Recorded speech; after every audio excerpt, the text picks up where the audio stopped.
So, as I'm continuing explaining to you that August 16th is one among the most important dates of my life because it's the day I landed in the United States of America. On August 15th, 2008, I boarded into one airline, Swiss airline, to come to America. My first destination was to go from Dar es Salaam to Zurich, from Zurich to LAX, which is Los Angeles in California. That was my first port of entry. The first time to be in a plane, I landed in United States, and it was Los Angeles in California. But that was not my final destination. Then after landing there, I was with my friend Zablon. So we were going for orientation. We were coming to teach in America under what we call the Fulbright Scholarship. So that program allows you to come to teach. So it depends which particular Fulbright program you have. There's the Fulbright coming to teach, which for us, it was Foreign Language Teaching Assistantship Program, Fulbright FLTA. So we are coming to teach Swahili language and African culture. People in Nigeria are coming to teach Igbo, whatever those languages, Hausa and other languages. In America, and their Nigerian culture or African culture in general. There are people from China, they are coming to teach Chinese and Chinese culture. So it was everywhere. But so we are coming first of all for orientation before you go to the final destination, which is the university or where the city and the state you're supposed to be allocated. So for us, Zabro and myself, we were going to Stanford University. So I'm coming from University of Dar es Salaam. When I was doing my final examination, I knew when I'll be getting into the plane. I knew on August 15th, I'll be in the plane. August 16th, I'll be in America. So arriving in LA, then from LA, we went to San Francisco, where we had to attend 1 week orientation at one among the best, finest university on the planet Earth, Stanford University. So that was the biggest moment on the first day of arriving in America. We didn't have any particular problems because the program was US government program through the Department of State. So it's a government-funded program. So you come with all paperwork, so nobody is. So what about how are you going to get the money for eating? Man, it's a full funded program. Relax. Arriving there, so we didn't have any problem at all arriving, and until we went to Stanford. After 1 week, which was very good orientation, for me, I had to go to West Virginia, and Zablon went to New York with other people. So we are just groups, different groups. So overall, we are over 400 people as Fulbrighters. In Tanzania, at my time, we are 12 Fulbrighters came to that particular program here. But so each date, people are traveling to different dates. And even today, I'm so happy because the same date, there are 2 Tanzanians are arriving today here in America through the same program. I was happy to guide them to get that particular scholarship. So that is something which I'm happy again on this particular day of August 16th is anniversary for me for 13 years. So when I was coming to America, from the first day, I knew this is where I wanted to go. This is where I want to be all my life. Since I was a child, at the standard 5, age of 14, going to 13, going to 14, around that particular time, 1994, 1995.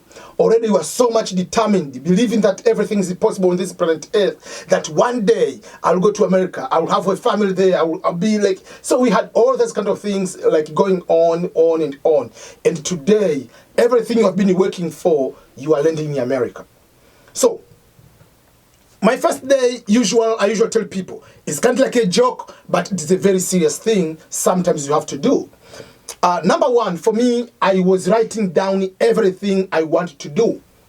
But for me, the biggest thing I wanted to do is to make sure, because I came under one scholarship and is non-renewable scholarship. So it's 1 year scholarship, almost 10, 11 month program. So for me, I came here specifically, number 1 goal, yes, I have to teach. Number 2 goal, I have to stay in America legally. So I have to apply for scholarships. So I have to, because I already I've already taken the test of English as a foreign language 12, so I had to take the GRE, which is a graduate record examination. So I didn't want to apply the university which they give the waiver. No, I want to be a full force. I don't have to have any excuse why I'm not going to get. So that was another goal. So that's what I tell people. Wherever you want to come to America, yes, I want to go to country A. What are you going to attain? The immediate thing, so that you cannot lose. We usually tease people, kid people like, oh, when you arrive on the first airport, the port of entry. For me, my first port of entry was LAX. Or someone can be JFK in New York, or can be in Chicago. But wherever the first port of entry, usually say there is air conditioning. The air conditioning which is giving the air while you are at the desk, you are called welcome to the United States of America. At that particular area, sometimes they take out your dream. It's just a joke. It's just kind of a joke. But the seriousness of it is, when you come here, things go so fast. It is different from our countries, where morning until evening, the day is so long. And each day is one day is going to be deducted from your visa, especially if you come not with a direct green card like a lottery winner or something. You come as a student, you come as a tourist, you come as a scholarship for whatever reason.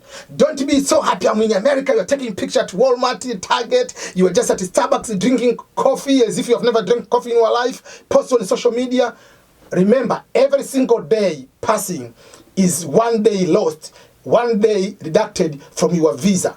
So you are time to be in America. Remember, you have a non-immigrant visa, which you call the temporary visa. The visa you're supposed to be in America for a specified period of time. So what happens if that time goes away? I'm not planning to be illegal. My goal was to move legally from one program to another program.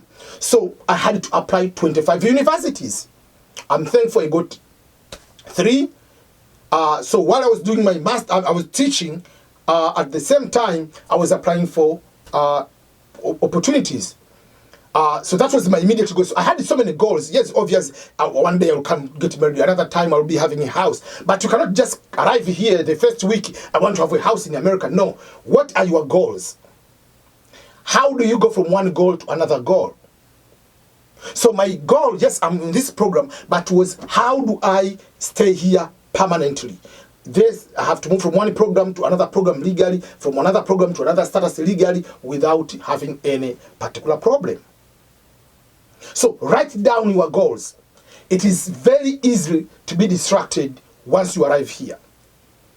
You might come here, there are so much options. It's not like you are not grown up. No, there are so much options compared to our countries. Our countries, you go to the university, sometimes they choose for you what program to do.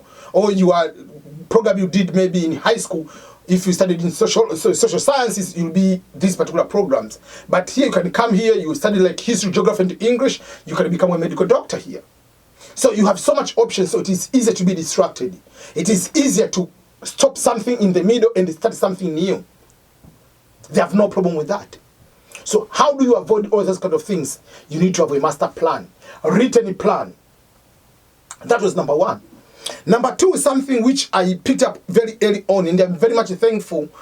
There is one family, Bill and his children, back in West Virginia. They became like a father figure for me while I was here.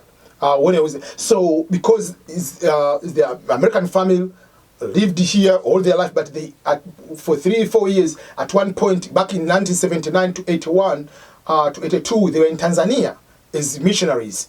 So for that particular case, he's still speaking Swahili, his Caucasian family. So that helped me also to have connection, to know more people also in the American culture. So I had American friends.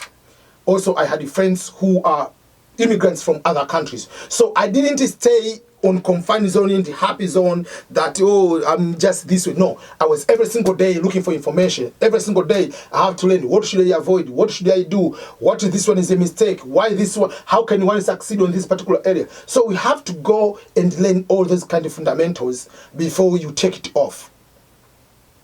That is something I did. There are certain things I didn't learn very, very quickly. I will explain to you, I'm going to explain to you what are the mistakes I did on my early life here in America.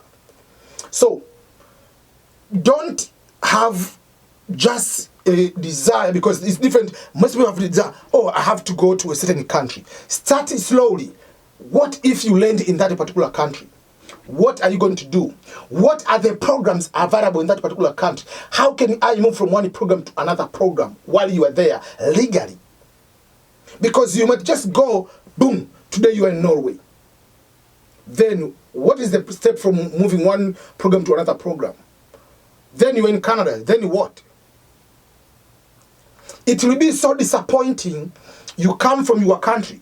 You have a very good, bright future. You have goals, you have everything. And you come here, everything you are planned for is going to get lost. It can be lost on 2 or 3 reasons. Number one, you come here, you go into the wrong crowd, doing things which are not allowed.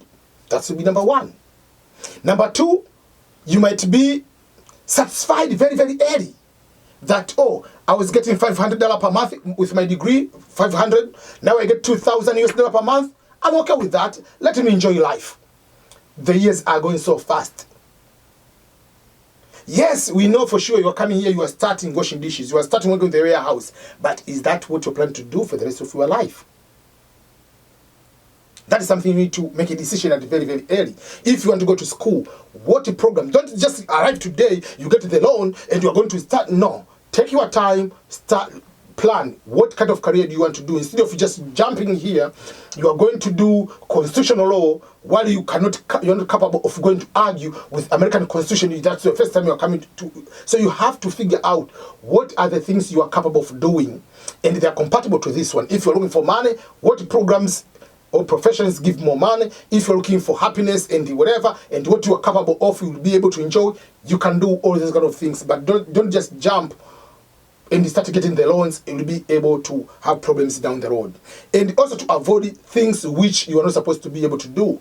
For instance, about how do you teach women? How do you teach children? How do you drive? Sometimes you drive when drunk in your country. While you are drunk, driving under influence. But here, there are certain things you have to avoid. Don't avoid to pay tax. You'll be in so much trouble. So there are certain things which you have to know that these are the recipes for the failures here. Once you be able to do those kind of things, then you can go to the next step. So for me, most of those cultural aspects, cultural items, I have to find a way on avoiding them. The things which I know there might be a problem. So that is one of the areas which I want you to advise you. Whenever you want to go anywhere, go with the mindset that I'm going to start from zero. This is part of my education. But this is where I'm starting. But this is not my end. My end might be over there. Boom. You have to be able to have that mentality that I'm going to succeed. That is the biggest thing you need to have.